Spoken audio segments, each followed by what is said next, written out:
સુરતના કોંગ્રેસના પૂર્વ કાર્યકારી પ્રમુખ દીપક નાયકે શહેર ઉપપ્રમુખ સામે ફરિયાદ નોંધાવી છે। કોંગ્રેસના પૂર્વ શહેર પ્રમુખ બાબુ રાયકાના પુત્ર અને કોંગ્રેસના શહેર ઉપપ્રમુખ ઋષિન રાયકા વિરુદ્ધ ઉમરા પોલીસ મથકમાં વ્યાજખોરોની ફરિયાદ નોંધાઈ છે। દીપ નાયક દ્વારા ટુકડે ઋષિન રાયકા પાસેથી 1,05,06,000 વ્યાજ લીધા હતા।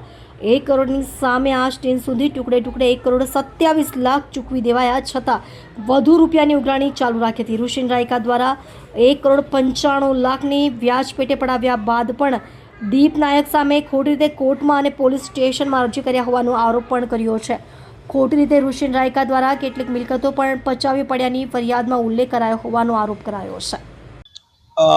જે આરોપી છે એના વિરુદ્ધ એની સાથે મારો 4-5 વર્ષ પહેલા એક વ્યવહાર થયો હતો અને એ બાબતે મેં એમની પાસે જે રકમ લીધી હતી એમને પાછી આપી હતી। તે છતાં એના સિવાય પણ એનાથી ડબલ ટ્રિપલ રકમ એ મારી પાસે પાછો લેવાનો પ્રયત્ન કરતા હતા, ખોટા કેસો કરતા હતા અને મારા કોરા ચેકો મારા ફેમિલીના પણ હેરાન કરવાની માનસિક યાતના આપી હતી, ખોટા કેસો કરી। એ બાબતે મેં ફરિયાદ નોંધાવી હતી ને ગઈકાલે ઉમરા પોલીસે એમના વિરુદ્ધ ફરિયાદ નોંધી।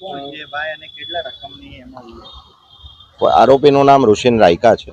એ અમારો 1,05,00,000નો વ્યવહાર એમને મારી પાસે મને આપ્યા હતા। એ સમયે મેં 1,27,00,000ની રકમ પાછી આપી હતી। તે છતાં એ મારી પાસે બીજા 1,95,00,000ના કેસો એમણે કર્યા છે। મારી એક 80-90 લાખની પ્રોપર્ટી એમણે લખાવી હતી, એ લેવાનો પ્રયત્ન કરે છે, માટે ખોટા કેસો કરે છે। કોણ છે ભાઈ ને શું વ્યવસાય કરે છે? એ કોંગ્રેસના બી હમણાં શહેર કોંગ્રેસના ઉપપ્રમુખ છે અને બીજું મને બહુ એમનો વ્યવસાય અત્યારે એના સિવાય શું છે તો બહુ મને અંદાજો શા બાબતે પૈસાની લેનદેન થઈ હતી?